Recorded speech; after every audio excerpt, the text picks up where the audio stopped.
Hey everyone, how you doing? This is Amon Green, Green Bay Packers all-time leading rusher, and you're watching Packers Total Access Live, your daily source for Packer content. Go Pack, go!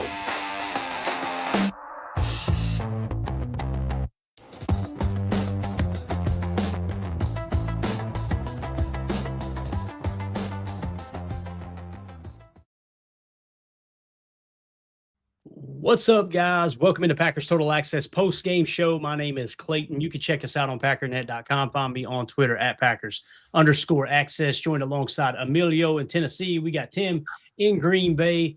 Get notifications from StreamYard, random stream. Absolutely love that. Nothing better than that, just flashing across your screen. But anyway, the Packers drop a tough one. This was a barn burner too, boys. Let me tell you, 16-3. I don't know how many innings did it go. I can't even remember how many innings we played there. But nonetheless, Clayton Tune, he was tuned up, 6 of 11 for 34 yards passing, was sacked 4 times for a loss of 41 yards. So that would He made it out alive, though. He made it out alive. He did make it out alive. That would put your net team passing yardage, if my calculations are correct. Carry the 3. We were -7 yards in the passing game today. That's not bad. Now, people see that and go, whoa, what this, you could tell they were keeping everything as vanilla as possible. That's why earlier in the week, talked about it being this going to be like a preseason game, boys. They do not want to show anything. Now, think about it from other teams' perspectives. When they go watch the tape, they can't go to this game and watch the tape. You typically go a team's last 4 games, right, in previous 2 head-to-head matchups. So let's say you do end up playing the Bears. We'll give you the update on all that stuff here in a little bit. Let's say you go and play the Bears.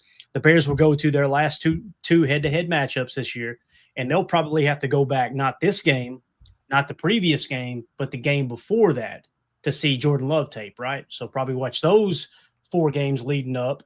Now, Matt LaFleur, obviously, Jordan Love knows this offense in and out, so everything's on the table. You got to make a decision. All right. Do we feel like that stuff is kind of simmered down now and teams aren't going to be looking for it? Is that what they're going to be keyed in on it? Do you completely flip the script in terms of the game plan? All those things are going to come into play. So I understand why they called the game the way they did. It's a long way of saying that, but that's how I feel about the game. Again, you dropped this 16-3. Let's go around the horn with it real quick, and then we will talk about some key injuries that occurred as well. Go ahead, Emilio. I'm sorry. Yeah, no, you're good.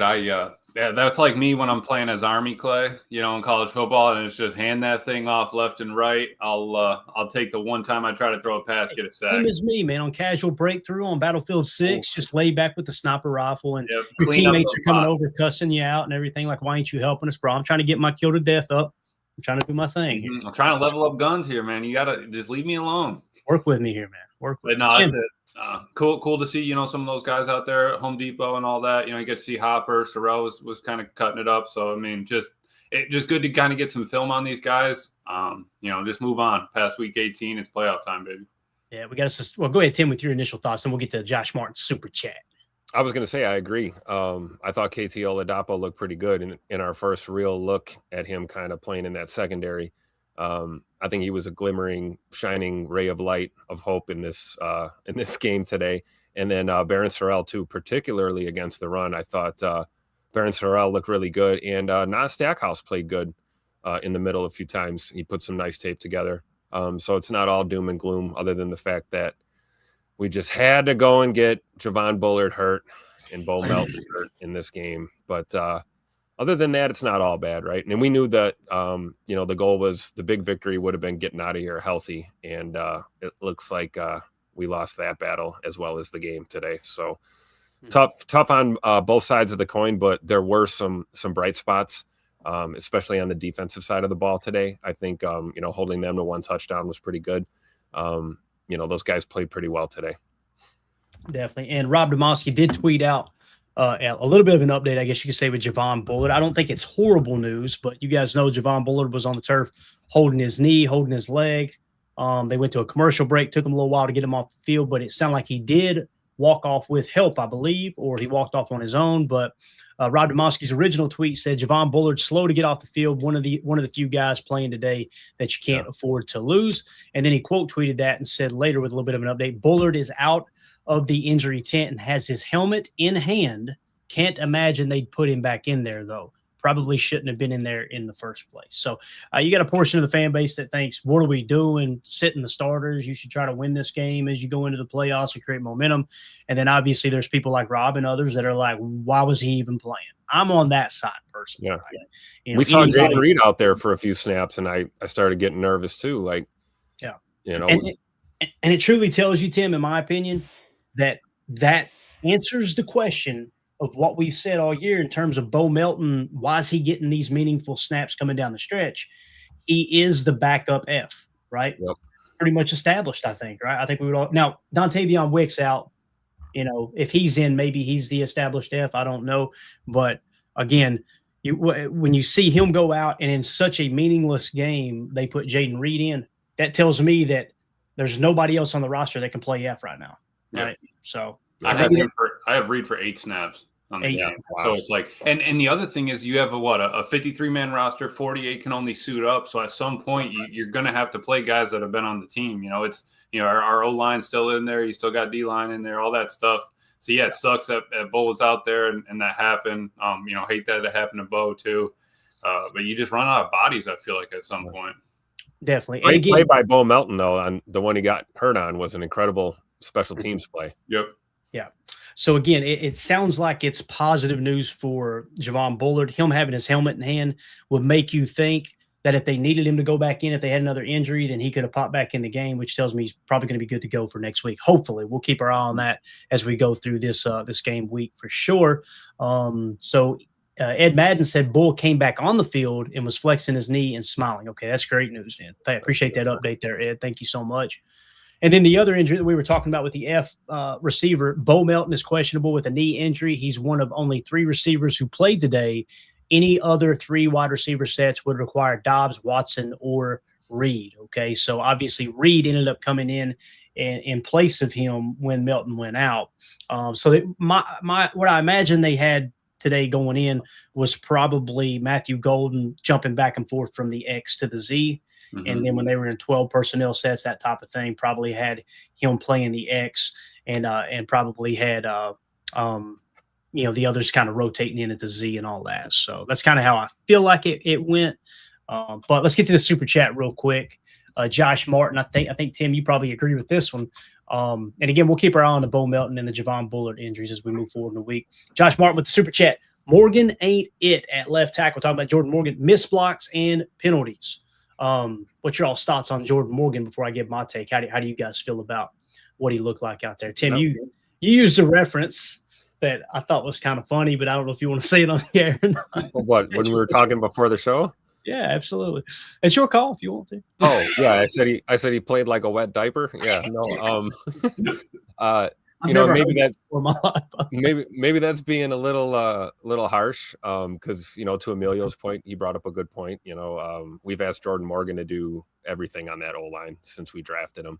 And you know, for the first time he gets a shot at left tackle, and surprisingly enough, he doesn't look great. I mean, mm-hmm. Did we really expect him to just look like an all-pro right away? Right. Pre-game, I was hoping it. Heard me. I'm like, man, I was excited about it. Like, finally, we'll get some meaningful reps, right, mm-hmm. and see what he looks like at least. So, yeah. But it's tough. I mean, and really for anyone on that O-line, right? I mean, these are guys that haven't had a lot of reps where they were, other than maybe Anthony Belton, you know, playing right guard. But, you know, you mentioned the protections, being able to call out protections, being able to communicate. That all plays into it. You know, your tight end, you know, your 4th or 5th string tight end missing a chip and, you know, leaving a blind side open. Those kind of things happen. So you can't really put everything all on Jordan Morgan. But, yeah, he did not look great out there today. Yeah, Tim, he was top 5 offensive player, okay, but his grade at a 60.9. Yeah. So not terrible. I mean, just above average there. But his pass blocking 86 too. Looks like he had 18 of those snaps, besides that one where he got cooked around the corner. But yeah. Like you said, we've asked him to do everything. He's been at right tackle. You just give him one shot at left tackle. I just want to see him. I think he's developing. I'm excited for Morgan, but not a great game. You know, just keep your head down, keep moving. Yep. And thank you for that super, Josh. Appreciate you. Greg Rice says he is no Travis Clough. Come on now. I can't wait. We've talked about this with you, not on the show too, Emilio. Is like, if Travis Glover comes out next training camp and he ends up being the next great gem of an offensive lineman that we're like, wow, where did this guy come from? He's really improved. It's going to be hilarious. I'm going back to the first episode. I'm going to have to comb through all of our shows and find that one, but I'm telling you. We're going to get a boost in the algorithm because Emilio's going to go back and watch so many hours of our show. Absolutely. I'm going to be flying through it. Oh, man. Unbelievable. So, with that being said, the injuries, that's, to me, was the most important information that came out of this game, obviously, was the fact that Bullard got hurt. Oh, crap. And now it sounds like not a big deal. Bo, I'm going to try to get an update by the time the show ends here, but that's kind of the most important information in my opinion. So, Baron Sorrell, right? To me, he looked good. He flashed. And I'm trying to think, Brenton Cox Jr., I know people got excited over the strip sack. I tweeted it out and everything, and obviously Baron Sorrell recovered that. Brenton Cox Jr. didn't do anything special on that play. It's awesome that he got in the sack column, don't get me wrong, but, I mean, it's literally the quarterback not knowing the NFL rules, tripping, falling down, and then not realizing, oh, yeah, this isn't college. I'm not down, right? So that's pretty much where the sack came from. But other than that, any other bright spots that you guys noticed maybe today that you thought, this young player looked good, that young player may have looked a little better than you thought? Like I said, KT Oladapo. Yeah. He had that batted ball at the line. I thought he was doing good playing within the scheme. You know, we saw Hafley going zone heavy there for a while, and I think Oladapo did a good job just staying on assignment. We saw a couple open field tackles.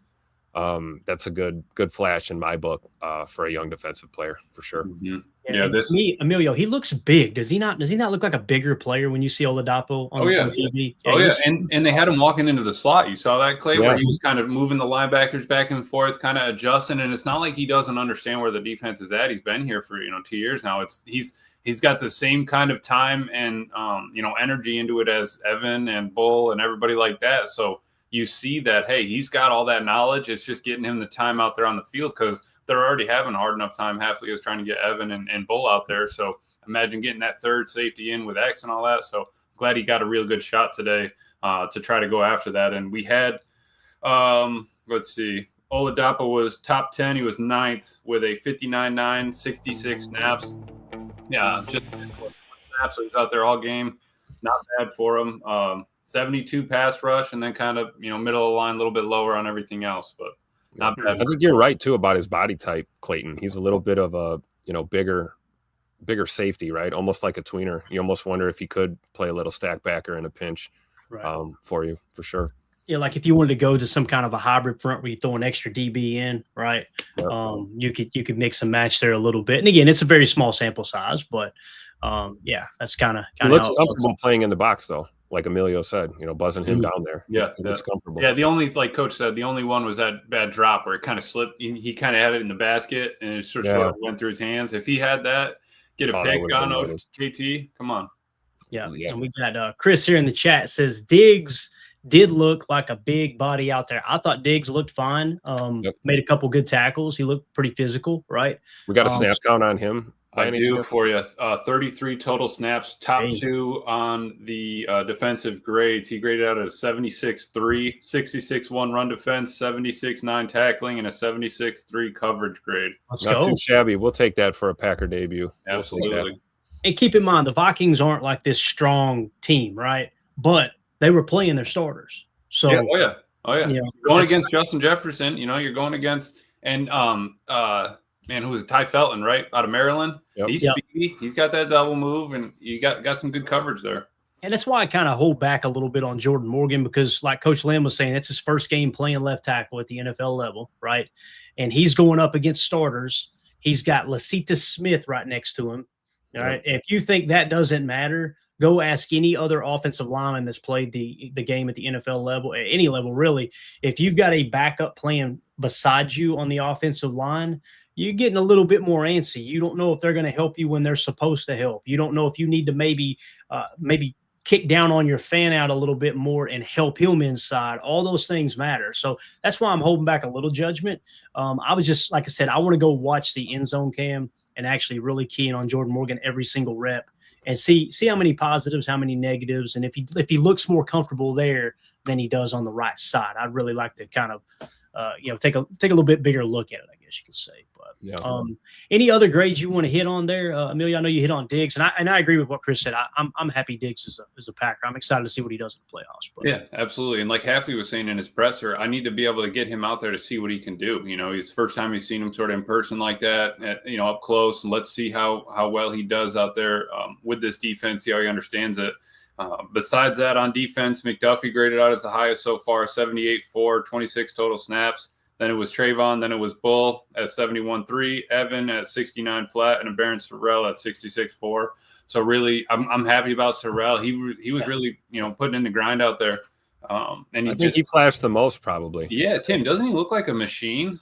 He does. And smart on some of those where you're running away from him. He cuts down the angle. He chops it down. He doesn't over pursue all those different things. Able to slide down the line, make the tackle. Yeah, does not panic in the trenches at all when he's in the middle of the fray. Yeah, picked up that fumble recovery. Brosmer thought it was college rules. You hit the ground. Oh, we're still playing, bud. You got to get touched. I seen Colin Oliver with the pressure too, where he flushed J.J. McCarthy right. J.J. McCarthy thought, I can outrun him, and he actually ran him down, clipped his leg, caused him to throw off platform, and it was an incomplete pass. So that was a pressure leading to an incomplete by Colin Oliver. Do you got any numbers on him? Yes, sir. 10th on overall grades, 31 snaps. He had a 57-9 overall. Run defense, 46-7. Tackling, 27-5. So that's where he's getting cut down. Pass rush is a 58-4. And then his coverage grade is 75-7. Dropped in one time in coverage. And that's where you get that kind of tweener guy where he was maybe a little stacked, a little outside, and have that ability to drop him. I want to say I saw Joker 1 look with him today. Didn't they play him? Nice. They moved him once over there from the edge, I believe. We'll have to check the all-22, but baby Micah, baby. Yeah, baby Micah. You got to see some of that versatility, but I'm sure Matt didn't want to put too much of anything on tape either side of the ball today. Yeah, but I thought he looked good. Yeah, definitely. Tatted like a fool. This is Jacob's Burner here with the super chat. Thank you so much. Appreciate you.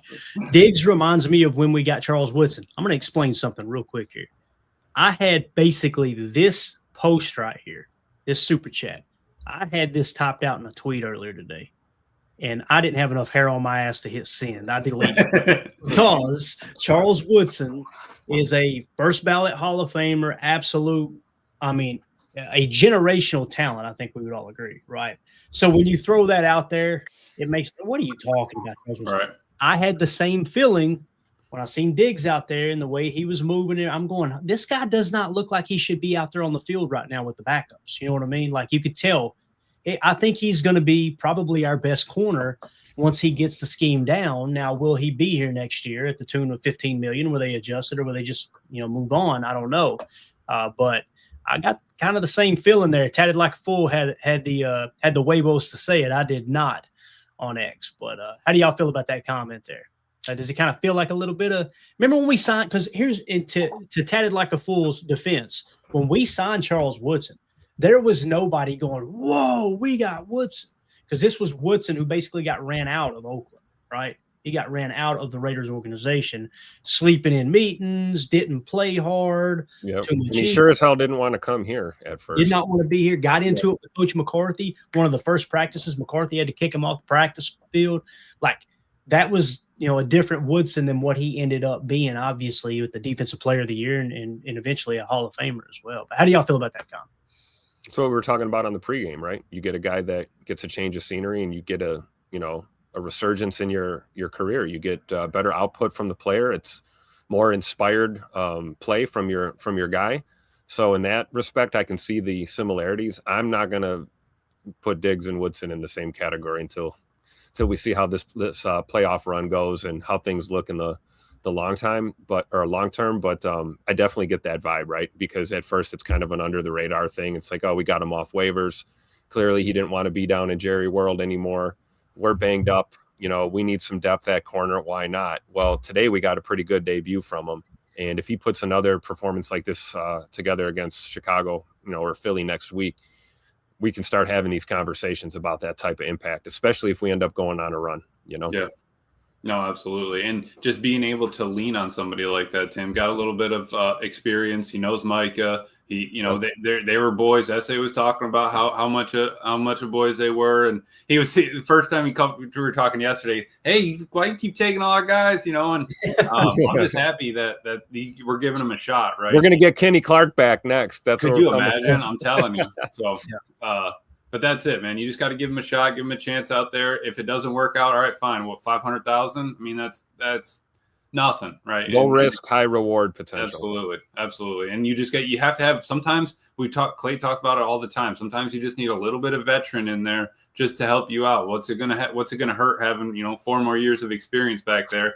He can bounce something off half his, and just get an idea and all that. So Not mad at that. Especially when you're the youngest team in the league, right? Doesn't hurt.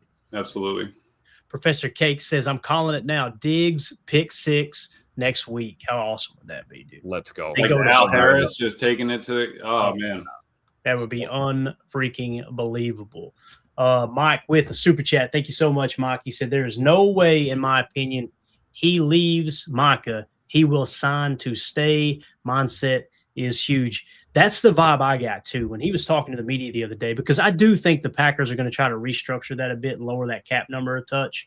I think that I could see them going to him and being like, okay, let's try to shave $3 million off the bottom line, maybe $5 million off the bottom line, and we'll give you a $4 million signing bonus, like guarantee, write a check right there, bang. That's more guaranteed money for him than he had, because all the guaranteed money is already up. It's already in his pocket, and that cap charge, that dead cap charge, that stuck with Dallas. Mm-hmm. I could see him going that route. And if that's the case, with him going, okay, I'm going to make $3 million less this year, but they're going to write me a check now and I get to stay and play with Micah.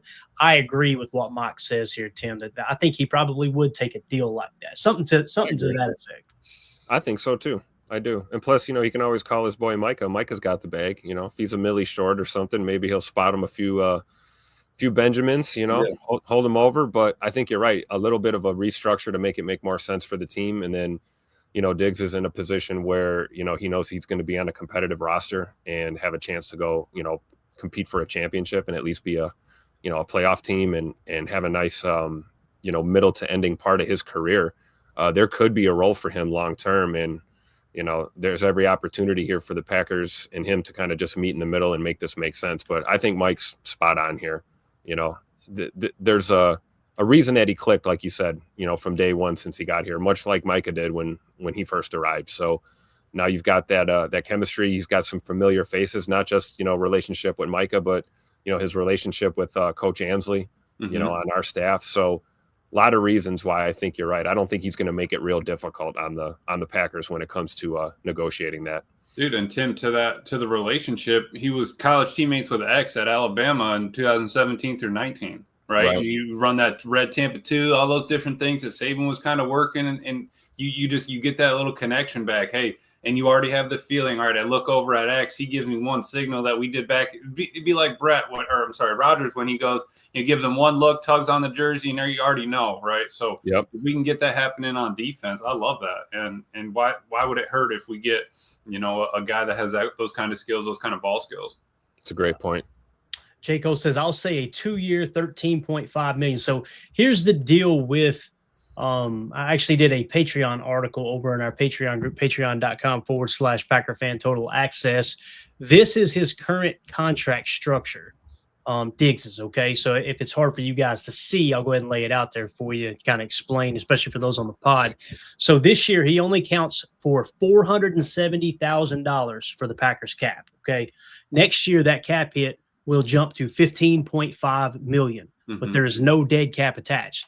So when you say 2 years, $13.5 million, if you're saying guaranteed, maybe that's what you meant there. Okay, let's say that they'll guarantee $13.5 million over the next 2 to get him to, he's under contract. So it really comes down to, do you want a $15.5 million cap hit or not, right? And to me, I mean, if he's going to play like our best corner, I'm okay with that. I'm okay with that cap charge next year. I am.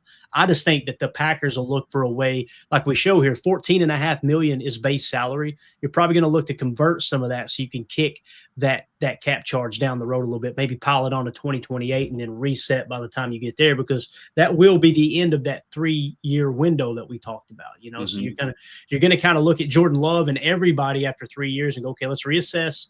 Are we where we want to be? Did we win a championship? Are we right on the doorstep of winning a championship? Or, man, this went really, really bad. We need to kind of reset, Right. So, yeah.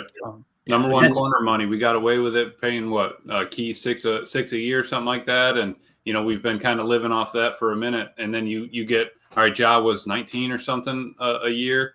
So 15 wouldn't be terrible, but I think you're right. Let's, maybe some of that to signing bonus, move it around a little bit. Around 10 a year, I wouldn't be mad at if we get a, maybe a little impact in playoffs and he kind of locks himself in to the future plan. I like that. Yeah. And when you look at his overall numbers in terms of, forget the PFF grade for a second with Trevon, although today he had a good PFF grade, right, Emilio? You said it was in the 70s? Oh, yes. Right? He was the second highest, behind. So there you go. So when you look at his passer rating when targeted, this year it was bad, right? 158.3. However, look at the rest of his career: 92, 60, 87, 9, and 81. That 9 obviously was just 2 games played.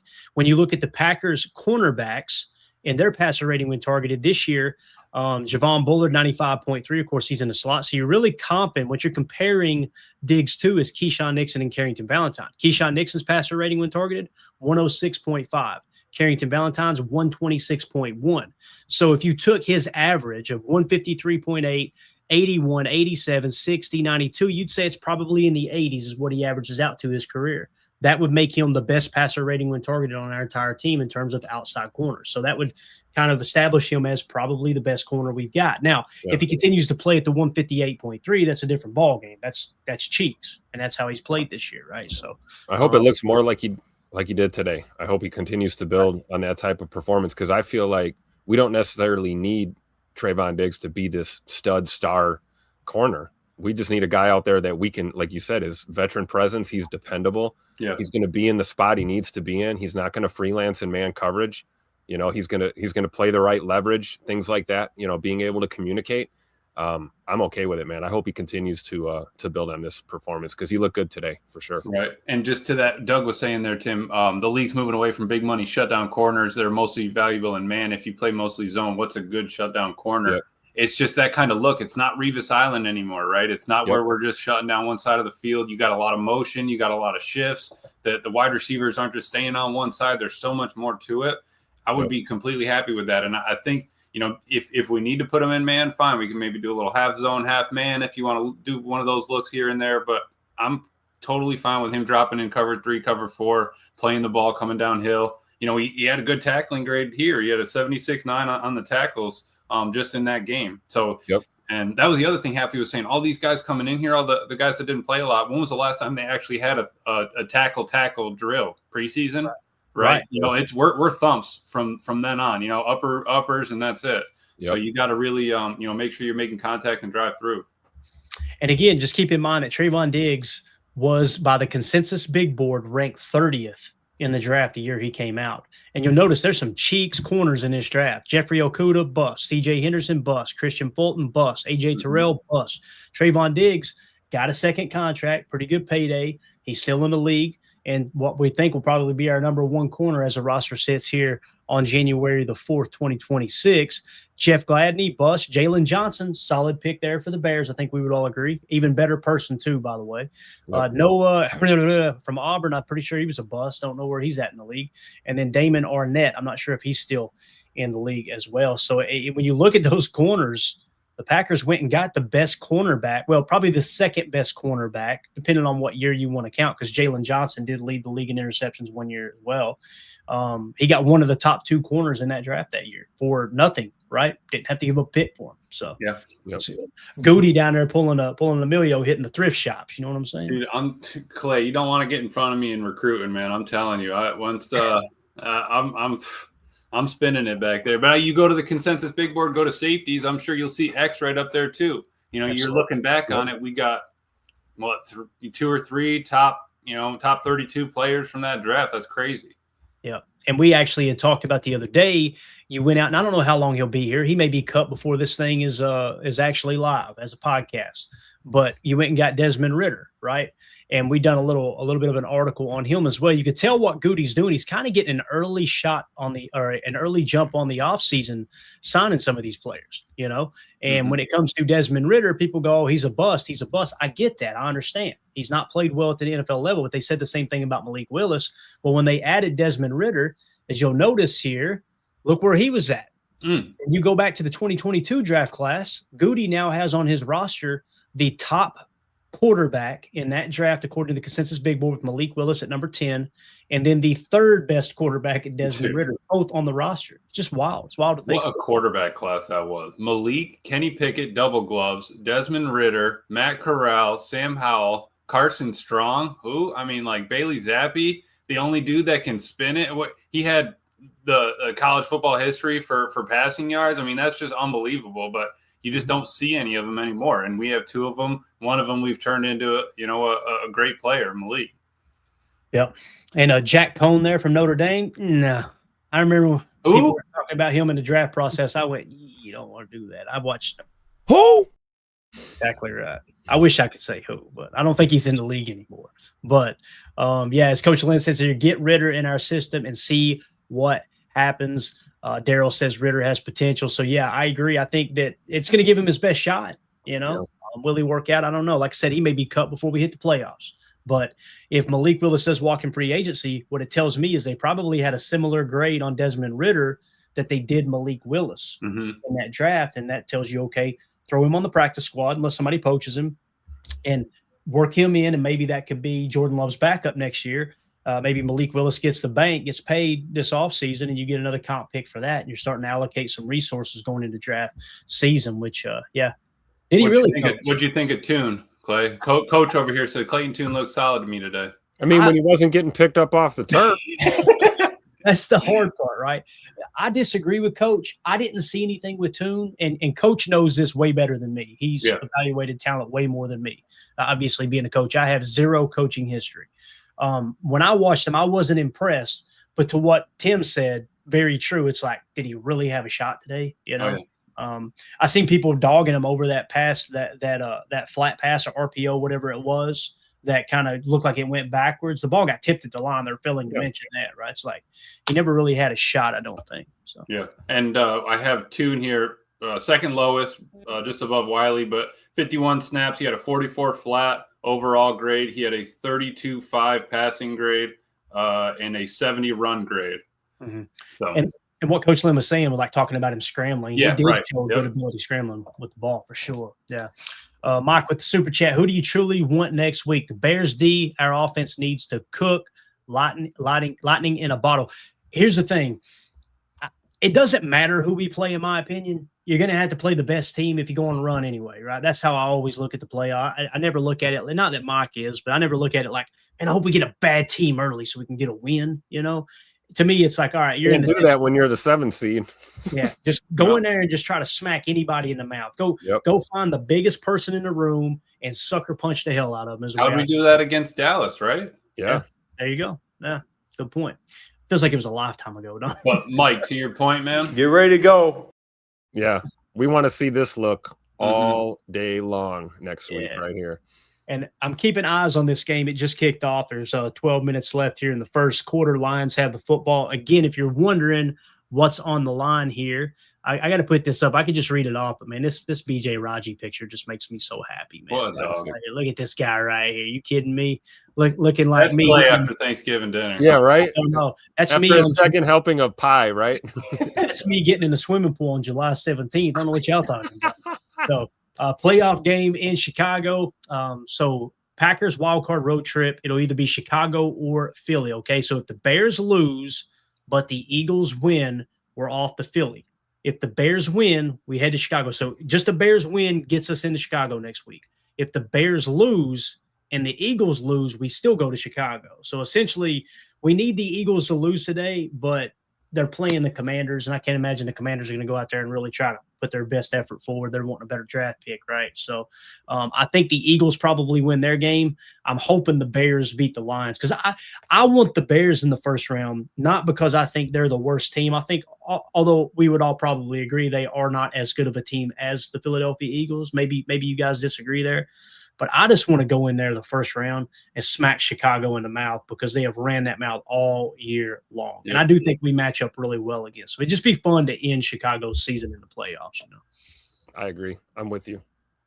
And I think you could give the edge maybe to Philly right now as being the better team. But, we can't front. The Bears have been on a heater.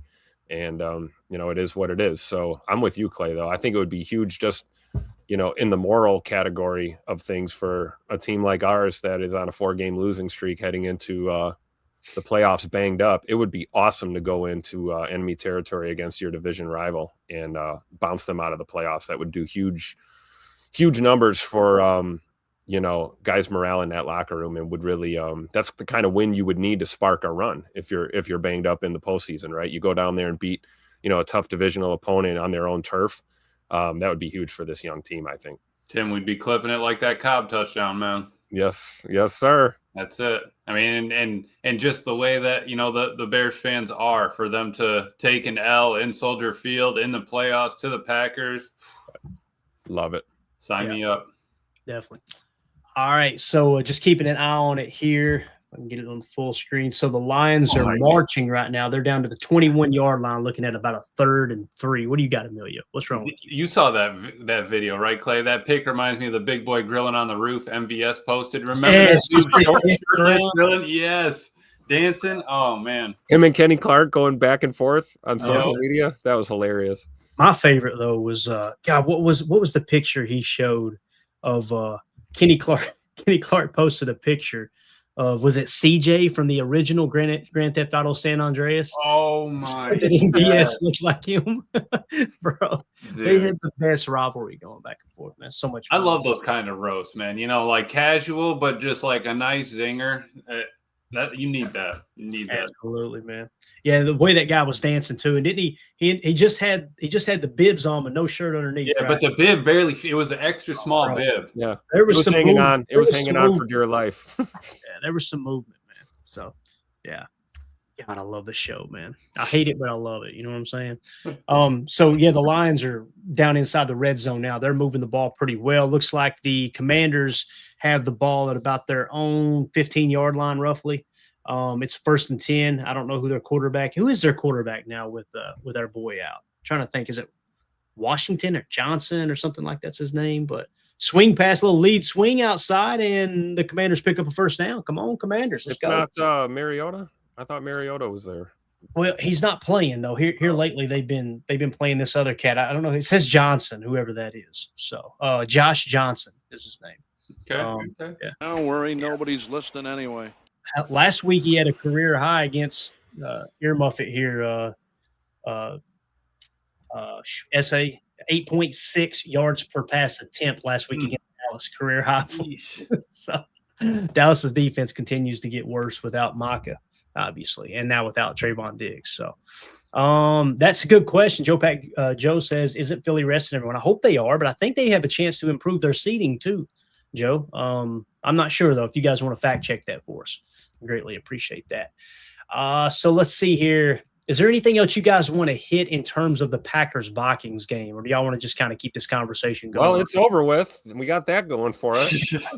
Why don't we run through the box score real quick? This is going to be very, very, very uneventful, but let's do it anyway. So like we said, Clayton Tune, 6 of 11 for 34 yards, although the sacks were the reason I didn't think he had a good game. Like taking those sacks, especially when it knocked you out of field goal range early, is like you just can't do that. I don't care if you're playing all the backups or not. That's something that's supposed to be ingrained into who you are as a quarterback, that you never take a third down sack that pushes you out of field goal range, right? That's just a big no-no there.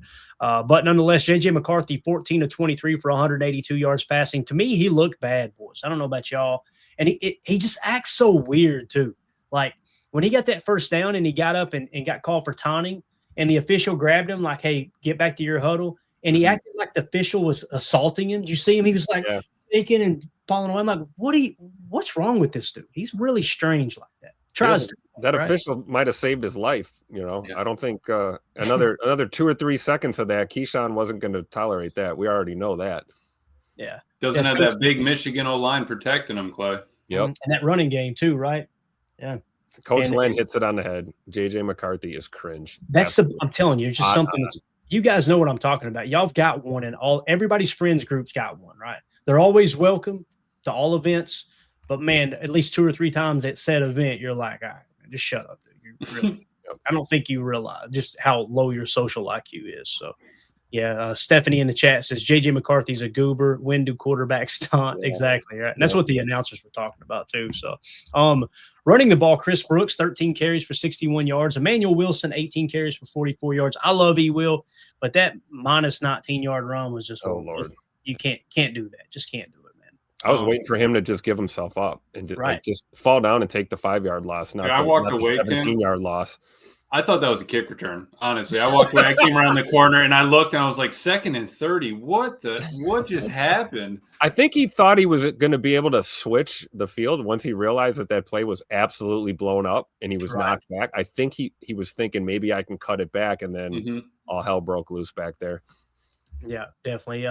Coach Lynn said he is not good enough to act the way he does. Oh, right? McCarthy, right? Yeah. No, E. Wilson, dog. JJ, 100%.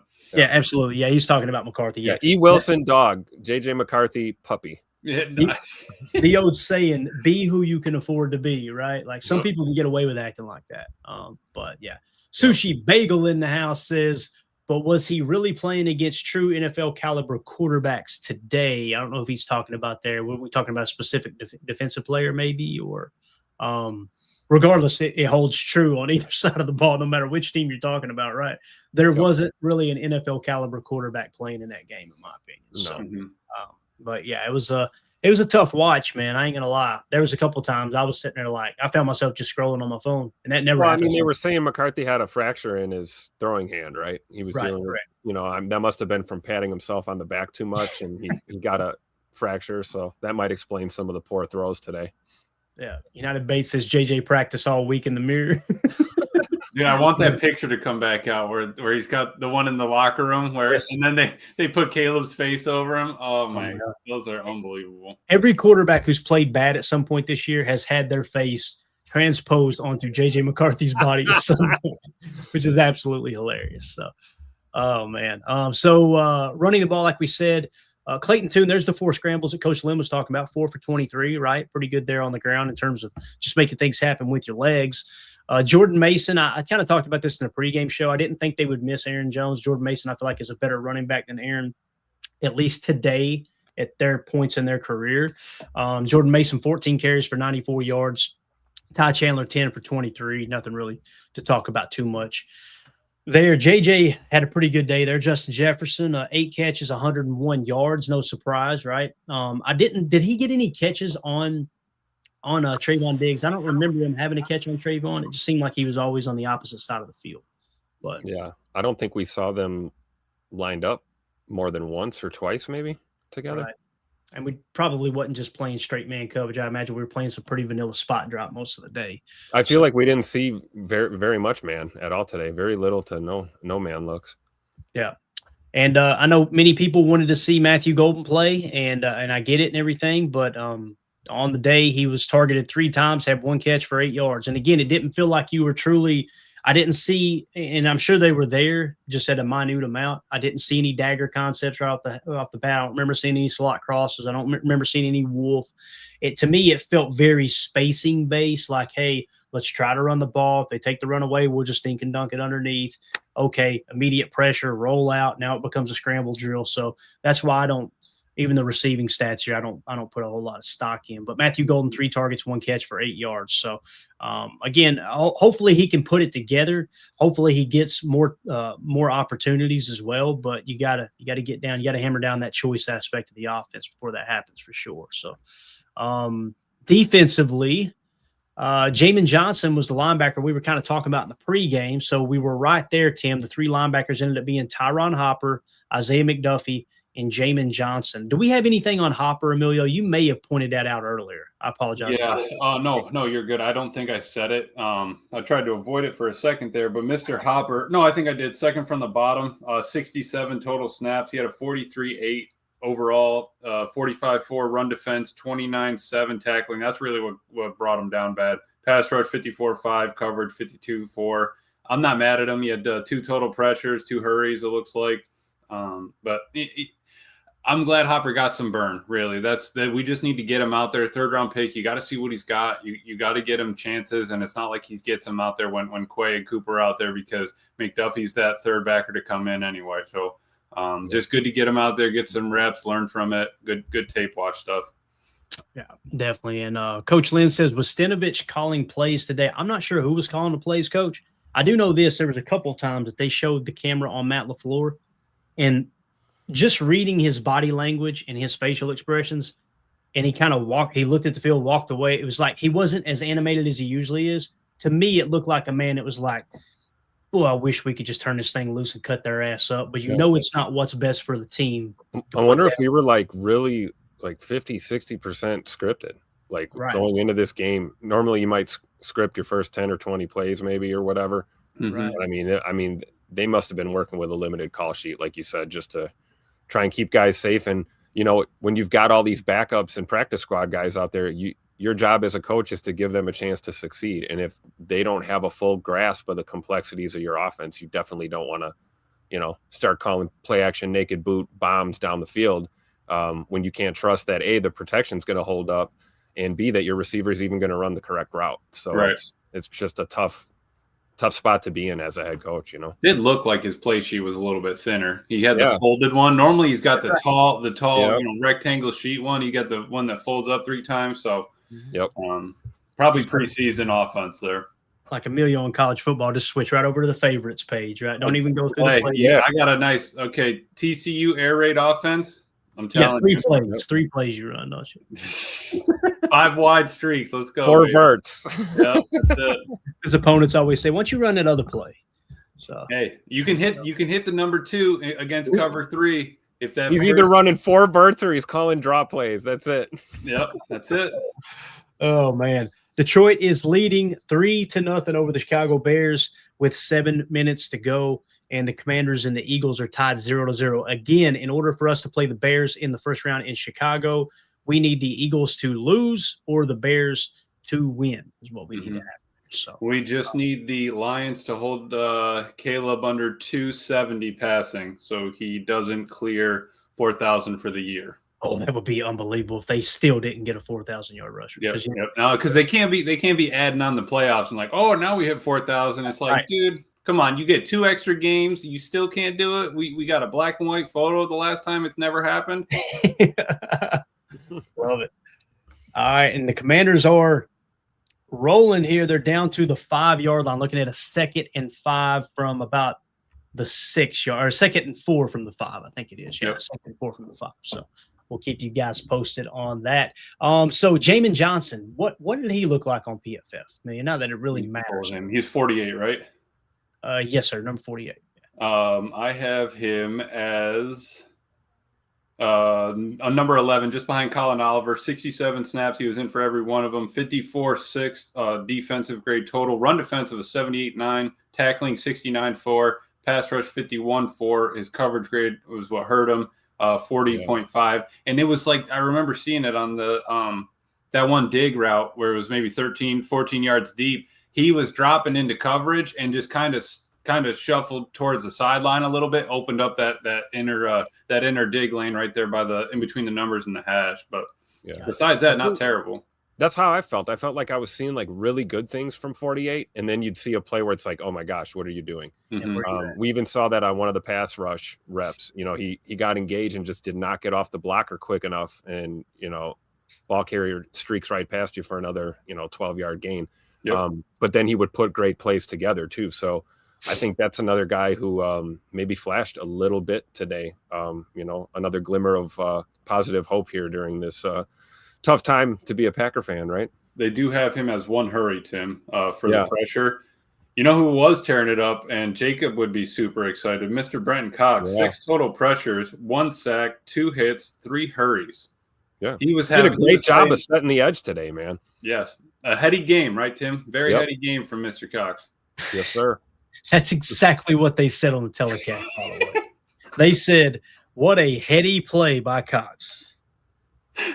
And I went, I'm not even going to say anything. And Clay went, let's clip that for the pod. And then my phone went, brrr, and I looked down and Emilio had topped it out. Unbelievable, man. We heard the same thing there.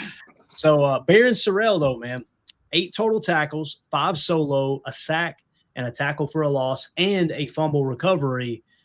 I'm feeling pretty good about where Barron Sorrell is as a rookie campaign, because this isn't just this game. We've seen it throughout the year. When he's on the field, it doesn't look like it's too big for him, right? He looks like he belongs. I don't know what his PFF grade was, Emilio. I think you said it earlier. What was it again? He was 5th. He had a 66.4, 52 total snaps, 3 total pressures, 1 sack, 2 hurries. Sorry. Got it. So when you model the roster out, I think there's a realistic chance that Rashawn Gary isn't on this team next year, or you're going to get him back at a lowered cap number, right? They'll do some kind of adjustment there, I would imagine, if he does return. So now you're going to be looking at Micah Parsons on one side. Let's say that Gary isn't on the roster next year. Micah Parsons one side, LVN on the other, and it's going to be Brenton Cox Jr. and Barron Sorrell as the backups. I feel pretty good about that edge room. If you get Gary back at a lowered cap number, he still leads all of your edge defenders in run stops, and he's second in sacks, and he has the highest pressure percentage outside of Micah. So he still led the team in all those things other than Micah. I think it was like a 12.5% pressure rate.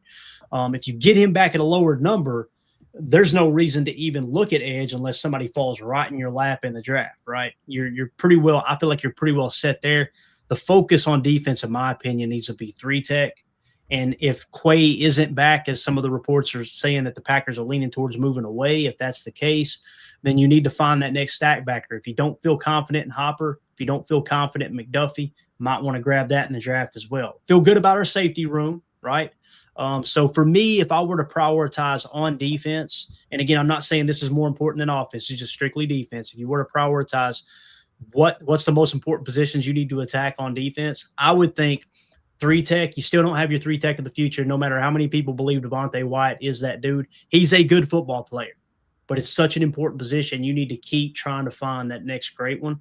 I would think 3-tech. If Quay's not back, I would go grab a stack backer and try to find the next Edgerrin Cooper. Maybe you can get him in the second round again, and then probably corner after that. So the approach I would take. But you guys got any thoughts on that, on what you should do on defense in that regard?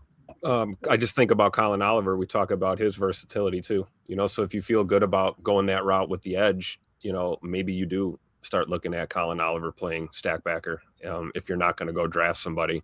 But I also know that we have a history of doing that with guys that are versatile, and we play them, left and right, up and down, and then they don't really excel at either position. They kind of end up being those middle of the road guys.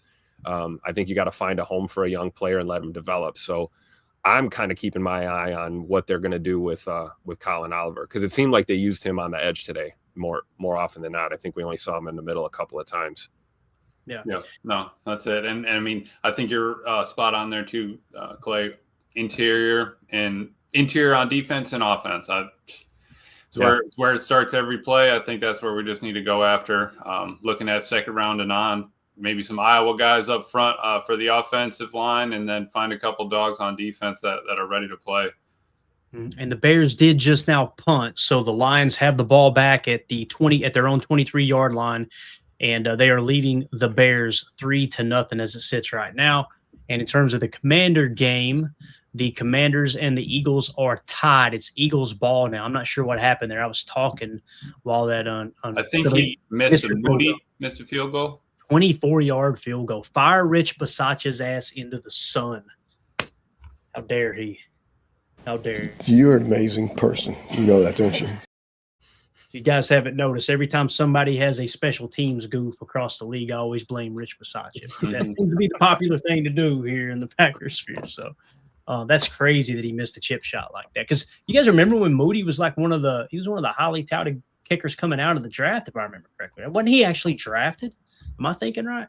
You remember that, Emilio? Jake Moody? Yes, I'm pretty sure he was drafted. I want to say Michigan. Why am I thinking Michigan? Did he play at Michigan? Let me see here. Jake Moody draft pick. Jake Moody was taken 99th overall by the San Francisco 49ers out of Michigan. There you go. So they spent a top 100 pick on a guy who can't hit a 24-yarder for his third or fourth team now. So absolutely wild. All right, so let's look at some of these other scores across the league. Not that many of them matter. Obviously, the one tonight, Pittsburgh going up against Baltimore for basically what is a playoff game, essentially, right? It's a win and you're in top game for both of those teams. But we'll talk about that. That's going to be a Sunday night game of the week, as the Eagles just complete a pass for 8 yards on first down. So again, going through the league real quick, the Bills are leading the Jets 7-0. The Bears are trailing the Lions 3-0. It's Lions ball now. The Broncos are leading the Chargers 10-0. The Chiefs are beating the Raiders 3-0 in the Toilet Bowl this week. You got the Cardinals and the Rams tied at 3, and there's some seeding involved here with the Rams, if I remember correctly. So that's really, really interesting if the Cardinals can upset them. I'm almost positive the Rams aren't locked into their current seed as it sits right now.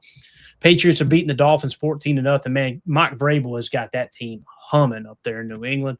Again, the Commanders and the Eagles are tied 0-0. And then that night game tonight will be the Ravens at the Steelers, 28 degrees in the forecast there. Maybe a slight chance of some snow flurries, but going to be rooting on Aaron Rodgers in that game. So, you guys got anything to add to any of these games we're looking at here before we dive into this Lions-Bears game? Yeah, the Patriots, is Vrabel pulling the old Belichick, and we're playing all the starters, and we don't care? Probably is, Tim. I love it. He's definitely cut from the Belichick cloth. That's for sure, man. Do they still have a chance for that first round, or? I think so. Let me do this. Let me drop this down. Let's do this. I thought they had to win to make sure they locked it in, or is it Denver that has to beat the Chargers to win to lock it in? Let's see real quick. So when you look at the playoff simulator here, right? Patriots right now are the number 2 seed. Okay, so if the Patriots win that game, they can jump to the number 1 seed. That is if the Broncos lose, right? And the Broncos could fall all the way to the 3 seed because Jacksonville already won their game, which that ain't even tallied in here yet. Hold up a minute. Let me hit refresh. I had that open for a while. Let's do this. All right, now it's up to date. I apologize. So if the Patriots, to answer your question, Amelia, if the Patriots win and the Broncos lose, the Patriots will be the 1 seed. Okay. If the Broncos win, they hold on to the 1 seed. Is how that is. Okay. So, and they were saying the Chargers are mostly sitting some of their guys, right? So they're jumping from either 6th to 7th seed. With Correct. That. Yeah, they're either going from 7 to 6 if they win. Yeah. So maybe the Chargers are thinking, hey, let's lose and get a shot against New England, or are we going to try to beat out Denver and have to face them again? Right. And again, if you look at Jacksonville already won their game there. Houston, can they improve? If you look at the Texans on this side. They won, right? So they won their game. Yeah, you're right. That's already in the book. So they're locked in there, yeah. All right. And Denver's playing right now, correct? That is correct, yeah. And Denver, like we said, right now as it sits, I think Denver is winning. They're winning 10-0 over the Chargers right now. Okay. So that is, that's how that shakes out. And then when you look at the NFC side, obviously Seattle, they already played. They beat the Niners, right? Yep. So now you got the Bears. If the Bears win their game, they can do nothing to climb to the number 1 seed. However, if the Lions win that game, they drop to the 3 seed. They being the Chicago Bears would drop to the 3 seed. So the Bears have everything to play for in this game, right? Yeah. They really do. And again, the Lions are now at midfield, 2nd and 10. Goff in the gun, back to pass, throws left, completes. That's a first down to St. Brown. So they're moving the chains and driving again here. Kind of looking like, boys, we're probably going to be playing in Philly unless the Commanders can make something happen here. Again, it's early in this ball game, but how do y'all feel like the Packers match up against Philadelphia today? Because I think we would all agree this Philadelphia Eagles team is not the same Philly team that we played earlier this year, and they're damn sure not the same Philadelphia Eagles team that we played last year in the playoffs that went on to win Super Bowl. I was at that heartbreaker Monday Night Football this year. The old 10-7. So sad saying that. Yeah, the old 10-7 one. But it does. It makes me feel like Philly's a beatable football team. I do feel that way. Now, as far as how we match up, let's take a look at the injury report in a few days, and I'll let you know. Yeah, once we find out who's actually going to be out there playing. But we know that that's a harsh environment and a tough football team to beat. But again, we didn't get boat raced. We only gave up 10 points to them. I think if we play pretty well against the run and we handle business on defense, and Jay Money in that offense can get points on the board, we have a chance to win that game, even if it's by a field goal or something. And to that, Tim, they've won what three in a row against us. First game of the season last year, playoffs last year. First game of the season this year. At some point, it is time. It is time. Going to swing back, man. It is. Yep. It's hard to beat a team 2 times in a row, much less 3. It's damn near impossible to beat a team 4 times in a row, unless it's the Packers against the Bears for, I don't know, 3 decades, you know. So, J. Cole says Jalen Hurts is sitting out. I just noticed that Tanner McKee is at the helm. He's 4 or 5 for 67 yards, and he got them knocking on the doorstep here. They're about to scores there at the 18-yard line. They're going to hand off inside and pick up about 3 yards. So looking at about a 2nd and 7 at about, I don't know, the 16-yard line, something like that. So, again, man, hopefully the Commanders can pull that off, because I would love them to bounce the Bears out in the first round. That would be absolutely awesome. Yeah, so, I agree. Thank you for that info, Jay. I didn't even look at the box score until you said that, man. So appreciate you letting us know that Hurts is sitting. It looks like I don't see any I don't see any Saquon Barkley either. So they're sitting him down as well. It looks like Tank Bigsby has gotten 3 carries for 25 yards. So far. So if you guys would smash that like button for us real quick, we're going to wrap up here in a second. We just want to give you guys a little bit of action and show you what's on the line here in terms of where the Packers may be playing next week. Anything else you guys want to add to this conversation? Amelia, did you have any other questions about the playoff picture there, man? No, I think that was it. I was just trying to make sure we were squared away. We're stuck at 7. Let's just go face who we got to face, right? There's not much else to it. We're going to be on the road the rest of the year. We knew that a couple weeks ago, and it's just, hey, let's make sure our penalties are in order. Let's make sure our silent count's in order. Let's make sure we know where we got to be on these things. Whatever we need to do offensive line-wise to make sure we're squared away. Jordan got to get, if we need to be under center a little bit more just so that they can hear the call, get the snap out rather than shotgun, I'm fine with it. But let's make sure we're prepared for this. And there's your touchdown. Eagles, Tim, 3rd and 7. They throw a touchdown pass, Tanner McKee does, to whoever number 81 is. So the Eagles are going to be leading 7-0. And Tim, when you look at this Bears game, Bears-Lions, if the Bears win, we'll get to go to Chicago and play them. I think that's what we all want, just to try to knock them out in the first round. However, the Bears lose this game, if somehow the Eagles lose, which I doubt they will, judging how this game is going early. Could you imagine us being able to go to Chicago and them coming off a 2-game losing streak, right? Yeah. I know we're on a 4-game losing streak, so things can get a little bit hectic there for both teams. However, ours is much different than theirs, obviously, with the 49ers beating them last week. So, absolutely. Yeah. And it's all about going 1-0, right? Once we wrap up today's games, playtime is over, the season's over. It's a whole new ball game. You bust your tail all year long to be one of the 7, and that's all that matters right now. So I hope the guys are just focused and. I'm with you guys. I'd prefer to get Chicago next week, but this team has got to be ready to go no matter who we face. If we got to go to Philly, so be it. A win is a win is a win. Let's get it done.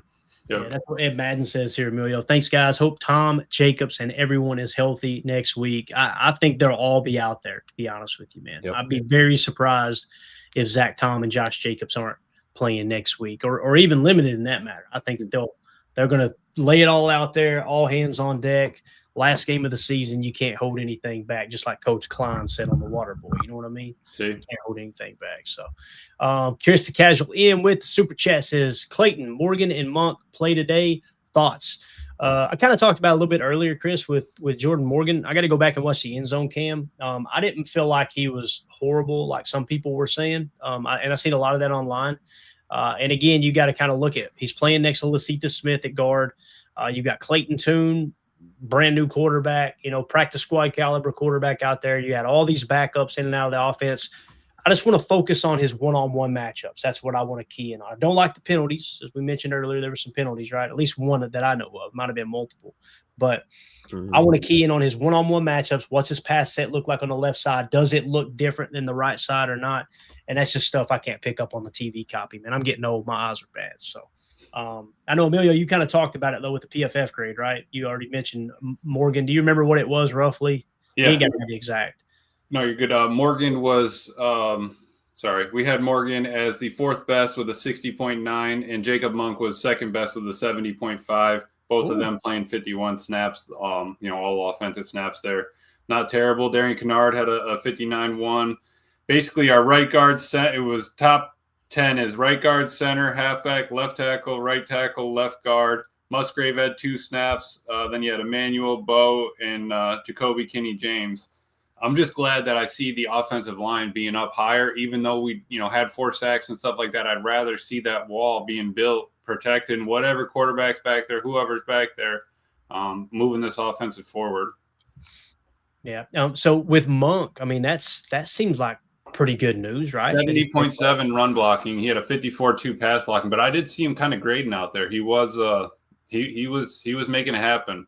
And it didn't seem to be any issues with snapping the ball either. I mean, some of those snaps look better than what we saw from Sean Ryan the last few weeks. Right, Tim. And Steno was saying that in his presser that, Monk is our backup center there. You've had Lacita Smith take a few back there as well, but I'm not opposed to if Monk gets another off season. He came out of Duke. We kind of like the way he played, the way he moved. He was a captain for a long time. So he's got that sort of mentality, that attitude. I'm for that. I'm with you, especially if we could draft another, couple of guards as opposed to having to maybe swing for a center. Exactly. Yeah. All right. Thank you for that. Super appreciate you, Chris. And just going through some of the latest Packers news before we wrap up here. Tom Silverstein tweeted out 27 minutes ago, safety Javon Bullard said his knee injury was not serious and he would be fine. He said slight hopper extension. So we dodged the bullet. Jesus. Thank you. That's right. And I was trying to see if there's anything on our boy Bo Melton. I don't see anything initially here, just reading through some of the updates. Just a couple quotes here. Rob Domofsky tweeted out, Packers coach Matt LaFleur said last year's regular season finale against the Bears when they lost Christian Watson played a big part in how they handled today's game. Quote, I think we did the right thing today. He also said, Emilio, that if Jordan Love had to play in the game, he would not have thrown a pass, is what he said. I love that. They were willing to just run the ball 3 times and punt. So, again, and Tim, we kind of talked about this. Last year they played Watson. We're raking them over the coals, right, in a game that basically didn't mean anything. And now this year they sit them, and we got fans raking them over the coals for sitting everybody. Oh yeah, right? you can't make those type of people happy. They wouldn't know it if it, walked in the room and gave them a hug. They still couldn't find happiness. I mean, It's tough. It's really tough. I guess my only concern with Jordan, it's like we're going on over 2 weeks here since he's, played some meaningful snaps. You worry a little bit about a little bit of quote unquote rust or, rusty gears a little bit. But I think that install this week, they'll get him ready to go for whoever we're matching up against. And I wouldn't be surprised if he finds his rhythm early and often. Maybe we even go pass heavy in that game early just to get Jordan in some kind of rhythm and see if we can get him back to that starting form that we're used to seeing him play at. But we have to acknowledge the fact, man, it's been a while since we've seen him on the field. Yeah, no, absolutely. That's the other thing, too, about what you said about the install and this and that. They've now had 2 weeks to prepare, right? So what they probably did was they put together a game plan that was comprised of both the Eagles' defensive looks and offensive looks, right, on the defensive side of the ball, Eagles and the Bears, and you try to find commonalities in the two. This is the scouting department doing this, right, scouting both teams, and then you go out and you hammer the concepts, you hammer the details that's going to be within that global scheme for attacking both of those defenses. And now today you find out, all right, this is the one, turn the page and really press in to going up against that defense and going up trying to stop that offense. So that's why another perk to not treating this game very seriously today is you don't waste all that practice time game planning and trying to beat the Minnesota Vikings, right? Which is another reason why Tune looks so bad and some of the blitzes smacking him in the mouth is Brian Flores, B-Flow's defense is much, much different than other defenses. B-Flow was running his first defense and first defensive calls against,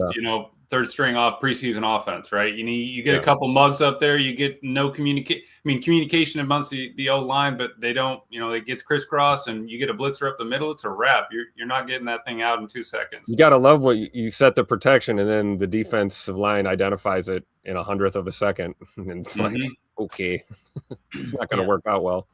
That's it. Ed Madden saying Monk was good, I thought, only 6 snaps prior to today. Again, the PFF grade agreed. I didn't see anything on the TV copy that suggested he played bad. So now the question is, with Sean Ryan's contract being up, Elton Jenkins' future up in the air as well. That's when we shift to off-season needs on offense, center's got to be right up there at the top, right? It's got to be. Yeah, I mean, I like Sean Ryan better as a guard, at right guard or even left guard than as a center, personally. And really fast, before we get off the O-line talk, let me just give the flowers to Anthony Belton, best graded player on PFF so far for our team. 71 flat with an 84 flat pass blocking, 65-9 run blocking. He was in for all 51 snaps. Big Escalade. Let's go. That's great because he's going to be starting next year. I think he will be a starter on this line. Will right next to Travis Glover. I can't wait, man. It's going to be a game. Emilio said they're going to bench Zach Tom and put Travis Glover in. See? Come on now. Or is Zach Tom finally going to play center? See, that's what I was kind of getting at, because I'm not saying Jacob Monk should be the starting center, right? Nobody's saying that here. And I'm not even saying that Sean Ryan won't be back. Maybe he tests the market. The Packers get him back on a bargain, and he competes for the starting center job. I don't think that's the way we should go. But if you go into the draft, and there's not been any precedent for drafting a center in the first round for the Packers, right? There's no precedent there at all. So it would suggest if they're going to go O-line, we don't have a first rounder, but if you're going to go O-line early, there is a little bit of precedent for a second round center in Elton Jenkins, although we played him at guard. Right. Welcome to Green Bay, right? But if you go into the second round and you draft a tackle and you really like this guy and you come into the camp and it's like, okay, this dude's a stud, then maybe you do kick Zach Tom to center. I think it's highly unlikely, but it is nice knowing that Zach Tom can do that, because there's not every tackle in the game can do that, right? And Emilio points out here, CJN says, after today, I'm thinking Glover is a top 6 old lineman. Well, we know what Emilio thinks about Glover. Come on now. I still forget that's Coldplay every time I see that. I know it, bro. I know it. It's on a life of its own. So I seen that meme again the other day, and I'm like, that's right. That did happen. It did happen. So you need to stop gassing Emilio up there, CJM. The only other thing I wanted to say, just gassing up the pod in general, was Ty Felton, the wide receiver for the Vikings, right? He was actually in the same category as Savion Williams. Savion was a 91-1 on our board. Ty Felton was a 98-8. He was gold. He had the cheese emoji, Senior Bowl. He was a captain, and he hit the threshold. So, out of Maryland, right? Out of Maryland, Tim. Yep, exactly. So, a dog. I'm excited for this year's draft. We spotted him. You saw the speed out there. You see him getting by people. Would have been a perfect fit, I think, just like a Savion for this offense. Yeah, and as CJN says here, I'm not ready for the season to end, but absolutely excited for PTA off-season prep for the draft. I don't want the season to end either, CJN, and I've caught some hell in some of the comments here lately. There are people that want us to dive into the off-season stuff already and start talking about it. It's okay to talk about it. I've gotten several messages. It's okay to talk about that. Yeah, I'm cool with talking draft, because they can tell I'm like there's another portion of the fan base that gets irate when you mention anything about the draft, anything about the offseason during the season in the playoffs. So we're trying to hold back as much as we can. But, CJ, I completely agree. I am jacked for the offseason. And most of the people that you guys see in the chat right now, probably including CJ and others, we pick those people up in the offseason. They find our channel because the large majority of the Packer podcast channels and YouTube channels, they lower their, they stop putting content out. Not stop, but they slow down. We ramp up because there's so much to talk about. Last year, all the way up till us flying into town, into Green Bay for the draft and doing a live show in Green Bay, Wisconsin, we were literally, I was still, Emilio can tell you, I'm still scrambling. Tim too. We ran out of time. In the airport, when we saw Mel Kiper, we go, man, we got to update that. We got to update the board. Mel Kiper, what do you got, bud? What do you got for the pick, man? We did. We were actually on the same flight in with Mel Kiper. And you know what I said, Tim? Who the hell is Mel Kiper anyway? You know what I'm saying, man? So, he was sweating up front, man. Then the reporters ran him down. Phew. But I love the off season because we pick up people that are diehard Packer fans. That's when they're looking for content. When the diehard Packer fans are, is when all the other stuff stops. So, how many times last year, Tim, did we hear people say, "I didn't even know this channel existed"? Right. Yeah. So now we've got the algorithm cranked. Right. I've been doing some studying, done some investing in terms of, trying to understand how the YouTube algorithm works. So we're getting in front of more eyeballs than we ever have. And I think you're going to see this group grow as we move forward. It's going to be at this rate. I'm hoping we hit 10,000 by draft, right? We said 4 last time. We hit that. So it may happen. It may happen again, man. It just seems like we're up to 77-10. I think we picked up 10 subs today. So Come on now. We're rolling. But with that being said, if you guys are new here, make sure you hit subscribe while you're in here, man. We appreciate everybody hanging out with us. Smash that like button. So we're about to wrap up. We got one more super chat here, and then I want to hit one of Coach Lynn's comments. Mike Witt with the super chat. Thank you so much. He said, I've said all year and will continue to say, when we cut 52, Sorrell is going to be starting opposite Micah next year. Kid's a player. I hope you're right, Mike, because if that does happen, here's what that means. It probably means you let LVN walk in free agency after next year, and you got Baron Sorrell on a very, very, very cheap contract. And if he's starting caliber opposite Micah, boy, do you save a lot of money on the cap for a couple of years, and you could spend that money maybe on a center in free agency, maybe on an offensive lineman in free agency that's not named Aaron Banks.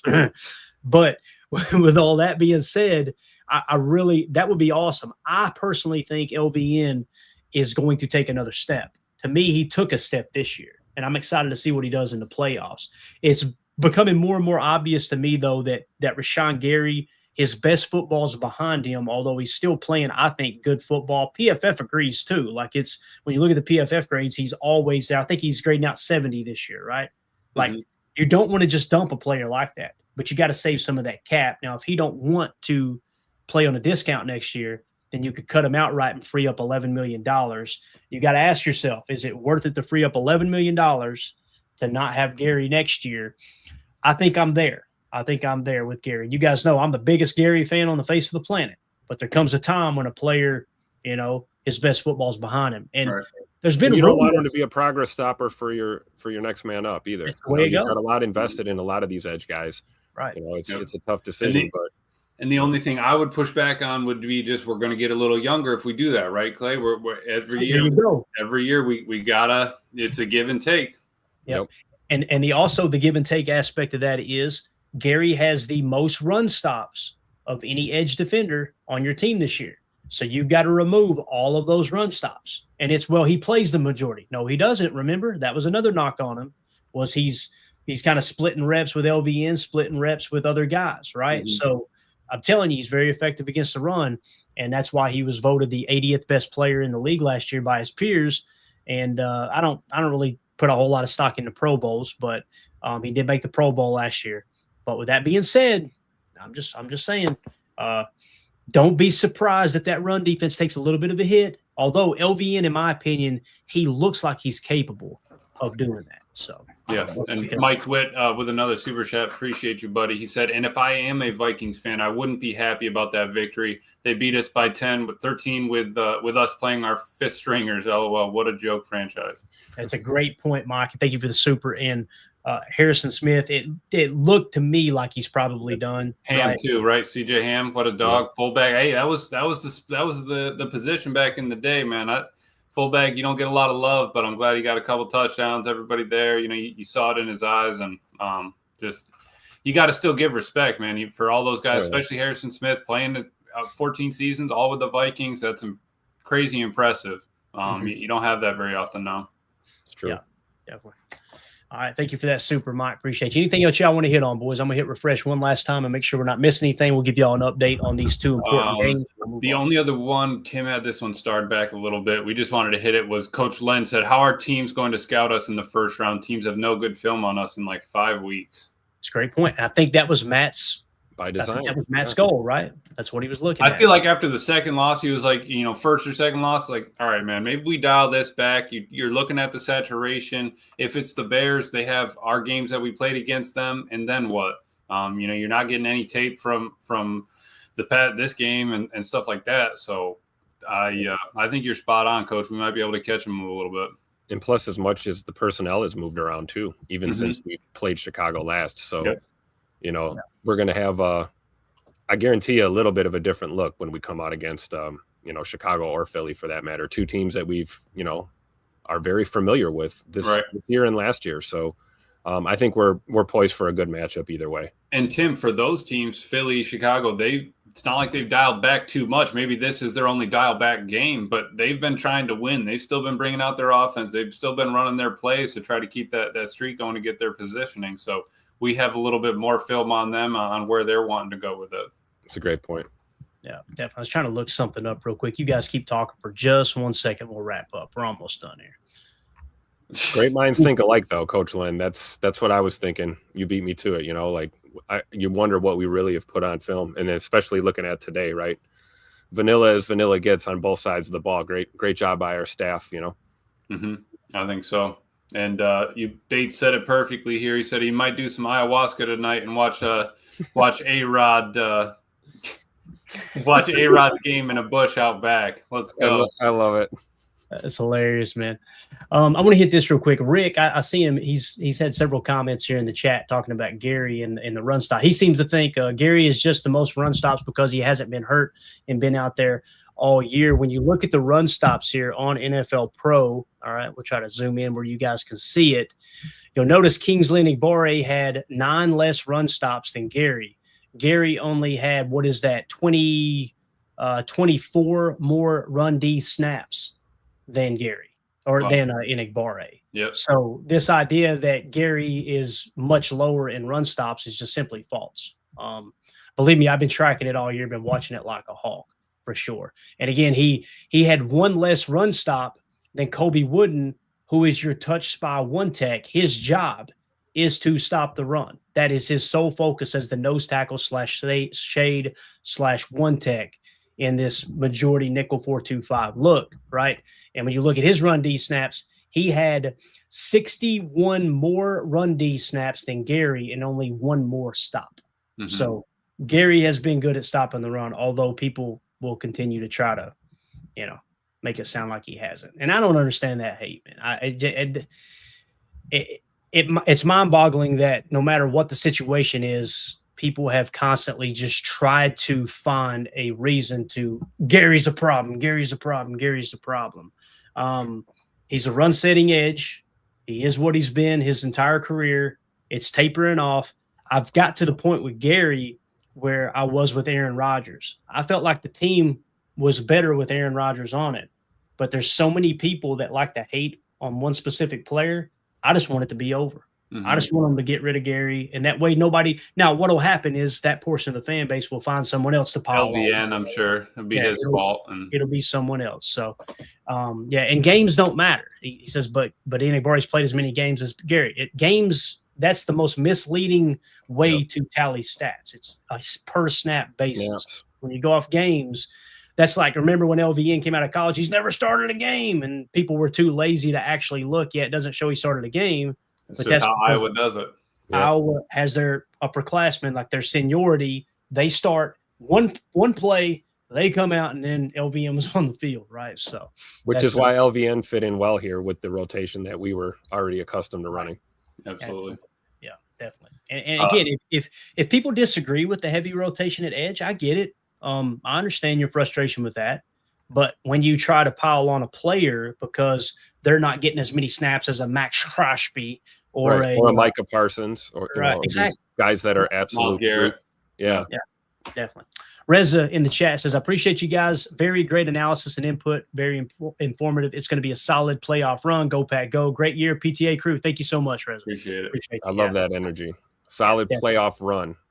There is no one and done. We're going to get it done, and it's on to the next, baby. Let's go. And you truly are playing with the house's money. There's no one with nobody thinks we're going to win a playoff game. From the beginning of the year till right now. Yeah. House's money. Absolutely. They have no idea. They don't think we got anything. They don't, they're barely believing that the Packers are in the playoffs.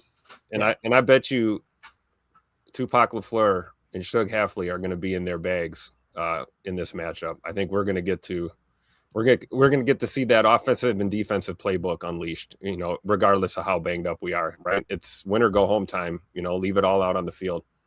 Yeah, definitely. J. Cole says, Clayton, I was with you with Gary, but I can see why some fans feel that way about Gary. I get it. Again, man, they're expecting him to be a top 5, top 10 edge defender. Gary's never been that. And that's where it comes to me. It comes down to proper expectations. Like never once did I feel like Gary is up there with TJ Watt, although he had a higher pressure percentage than him a couple years. Right. Same thing with like Myles Garrett, who in their right mind would think that Rashawn Gary is on the same level as Myles Garrett. Mm-hmm. And to pretend like they're getting paid the same amount of money is just silly. Like Gary 3 years ago was right at $10 million cap hit. I think last year he was $11 million cap hit. Right. This year he jumped to 23, and that's why we're now having a conversation. Like, okay, it's not good enough for that cap hit now, but the guaranteed money's gone. Immediately people shift the argument to average annual value. No, that doesn't make a hill of beans. The guaranteed money determines when the out is and where the out is and the amount of snaps they played for the cap hit that's been charged, plus the dead cap that's attached, which in this case will go down each year now. If he isn't on the roster next year, it's going to be the tune of like 11 million or whatever it is. Then, that's the true number. So again, there's really no point in arguing with people over it, but I understand what you're saying, Jay. I think it's proper. It's improper expectations. I guess you could say. For some reason, I'm kind of thinking of Gary at this point of, Preston Smith a little bit, like along those lines, not as a Darius Smith, but a little bit more Preston Smith, the holster, the side, the sidearm kind of guy. And I just think he is that, a G. and wherever he is in that, in his progress, if we're going to keep him another year or two like we did with Preston and then move on, what's that going to be? Right. Yeah. And it's a great point too, because Preston Smith wasn't tallying up a crap ton of sacks, right? He was the run setting. It's his job. Where he's going to be every play. He's not going to be over on the sideline or run away, His departure was scheme related, right? That he asked for the release. He felt more comfortable, playing in the 34. We switched to a 4-3, tried to make it work. Yep. It was time to move on, right? Definitely. So Eagles here, 4th and 1, throw to the end zone, incomplete, no flags. So we got Washington just got to stop. It's 7-7. They're about to enter the middle late. There's 4:43 left in the second quarter on that game, and I already closed out the box score. Somebody said Chicago's getting dog walk right now, so it's on commercial at the moment. We'll get y'all the Bears are dumping this game on purpose to avoid playing us next week. You heard throw it out on social media. Everybody blast it out right now. Stephanie says, you guys are great with the analysis. I'm learning so much. I really appreciate it. And I want to tip my cap to the chat for that. I've learned a ton from you guys and gals this year. Absolutely. Like it's been a blast talking ball. I always love opening it up to the chat so we can kind of get your all's take and anything that we miss. Bears are down 13-0 right now, Clay. Nice. All right. So they're going in with zero momentum. It sounds like this is cardiac, what I call cardiac Caleb. He figures out a way at the end. You got to tip your cap. They always come roaring back at the end and somehow find themselves in the ball game. But Packer Doug says, my hope is that sometime this postseason, Rashawn Gary puts a stamp on his Green Bay career. How cool would that be? Yeah. As I think Coach Lynn said earlier in the chat, maybe him getting a little bit of a break here will freshen him up and he can come out and do a little bit of damage. So what if Gary does go into the playoffs and, first, wild card round gets 2 sacks? I'd be over the moon. Oh yeah, absolutely. So, all right. That being said, that's it. Appreciate everybody hanging out. We went a little bit long, but again, there's a lot of football on. So yeah, Lions are leading 13-0. Washington just stopped Philly, so it's 7-7. They're in the middle 8, and the Lions and the Bears are entering the middle 8 right now. There's 4:40 left in that game. So let's go watch some football. We'll see y'all tomorrow. We'll probably go live. What is tomorrow? Monday. Probably go live a couple of times throughout the day. You guys just kind of keep that bell icon checked, so you get notified when I do smash that go live button. I'll try to let the guys know when we go live as well. Sometimes it's pretty random, but we'll be back tomorrow. We'll give you injury updates. We'll be able to talk about the playoff matchup as it'll be set as these games wrap up and all that good stuff. So as everybody leaves, do me a big favor, hit like, hit subscribe, click the bell icon so you're notified when we go live in the future. Tim, Emilio, appreciate you all's time. Thanks to everybody with the super chats. Josh Martin, tatted like a fool. Josh Martin's not tatted like a fool. Josh Martin with the super chat. Tatted like a fool with a super chat. Mike with a few of them. We have Mike Witt in here with a couple. We had Chris the Casual in with a super as well. Appreciate the extra support there, y'all. Make sure you check out our Patreon group, patreon.com/Packer Fan Total Access. We're already getting that geared up. Emilio's working on the draft board, so we're going to start throwing prospect names into the draft board, getting that database built. You guys will have links to that in the Patreon group as well, an extra added benefit. Oh, yeah. We'll see y'all tomorrow. This is PTA. My name's Clayton. Go Pack, go. Here we go. We out. Bye, guys.